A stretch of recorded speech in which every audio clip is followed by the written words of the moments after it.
এগুলো করেন না, এগুলো করলে আমরা সব পাবলিশ করে দেবো। আমরা কে কি করতেছেন সব জানি, আমরা সব স্লাইডের মাধ্যমে এবং হচ্ছে এই ধরনের আমাদের জনসম্মুখে আপনাদের সব কথাগুলো আমরা বলে দিব। আমরা কাউকে তর্ক করবো না। আমাদের যারা প্রশাসনে আছে তারা সেই ফেসিবাদী কাঠামোর মতো বিভিন্ন ধরনের তাদের নিয়োগের ক্ষেত্রে তাদের ইন্টারফারেন্স করার জন্য আমরা প্রচেষ্টা দেখতে পাচ্ছি, যেটা আমাদেরকে অনেক বেশি কনসার্ন, আমাদেরকে উদ্বিগ্ন করছে। আমরা তাদেরকে দৃষ্টি আকর্ষণ দিয়েছি। আমি বলতে চাই, যেমন অ্যারাবিক ডিপার্টমেন্টে নিয়োগের কথা ছিল, 13ই জানুয়ারি নিয়োগ বোর্ড হয়েছিল, কিন্তু 13ই জানুয়ারি যে নিয়োগ বোর্ড হয়েছিল সেই নিয়োগ বোর্ডের শিক্ষার্থীরা বিভিন্ন জায়গা থেকে, বিশ্বের বিভিন্ন জায়গা থেকে তারা তাদের ভাইবা দেওয়ার জন্য, পরীক্ষা দেওয়ার জন্য তারা চলে এসেছে। কিন্তু বিশ্ববিদ্যালয়ের শিক্ষকপন্থী যে দলগুলো আছে তাদের ইন্টারফারেন্সের কারণে সেই ভাইবাটা হইতে দেওয়া হয় না।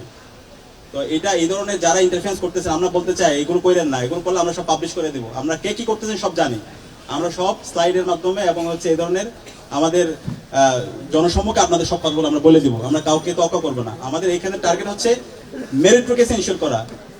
যেই হচ্ছে মেরিটোরিয়াস এনশিওর করতে পারবে সেই নিয়োগ হবে। এখানে কোনো ধরনের দলীয় বিবেচনা নাই, অথবা কোনো ধরনের হচ্ছে তাদের আত্মীয় স্বজন কোটায় কোনো নিয়োগ চলবে না। বিশ্ববিদ্যালয় মেরিটোরিয়াস নিয়োগ হবে এবং যারাই ভালো করবে তারাই নিয়োগ হবে। এবং এই বিশ্ববিদ্যালয়কে একটা পূর্ণাঙ্গ একাডেমিক ইনস্টিটিউট হিসেবে বিনির্মাণ করার জন্য আমাদের অন্যতম একটা দাবি ছিল গবেষণায় বাজেট বাড়ানো। সেটার জন্য আমরা ইউজিসির সাথে কথা বলেছি, শিক্ষা মন্ত্রণালয়ের সাথে কথা বলেছি, প্রধান উপদেষ্টার সাথে আমাদের কথা হয়েছে।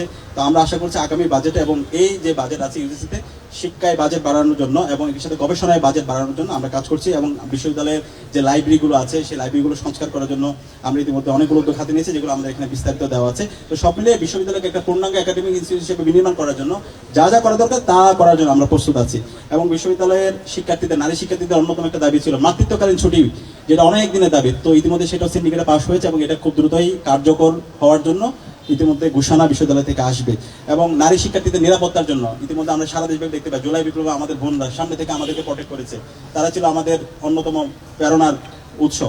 তো এই জুলাই বিপ্লব পরবর্তী নারীদেরকে যেভাবে হচ্ছে স্লেট শেমিং করা হয়েছে, যেভাবে হচ্ছে সাইবার বুলিং করা হয়েছে, হ্যারাসমেন্ট করা হয়েছে, অনেক নারীরা আজকে এই আন্দোলন থেকে তারা দূরে সরে যাচ্ছে।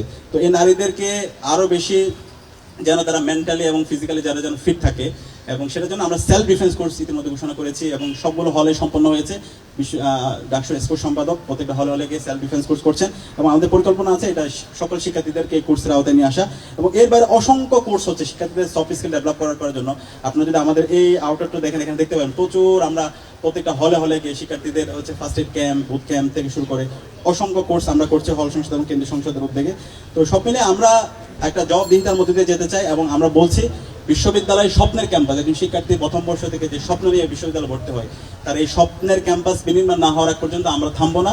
আমরা আমাদের লড়াই চালিয়ে যাব এবং আমরা যা বলেছি তাই তো করবো। তার সাথে আমরা বহুগুণ বেশি কাজ করে বিশ্ববিদ্যালয়ে চমৎকার একটা এক্সাম্পল, একটা স্ট্যান্ডার্ড রেখে যাব, যেন ভবিষ্যতে এই লিগাসিটা যেন চলতে থাকে এবং আমরা ভবিষ্যতে যে শিক্ষার্থীরা ক্যাম্পাসে আসবে তারা যেন চমৎকার একটা ক্যাম্পাস পায় এবং তারা যেন তাদের যে পরবর্তী যারা আসবে, অনাগত যারা আসবে, তাদের জন্য আরো ভালো ক্যাম্পাস রেখে যেতে পারে। এই ভালোর যেন প্রতিযোগিতা হয়, আর যেন আমরা মন্দের দিকে না যাই।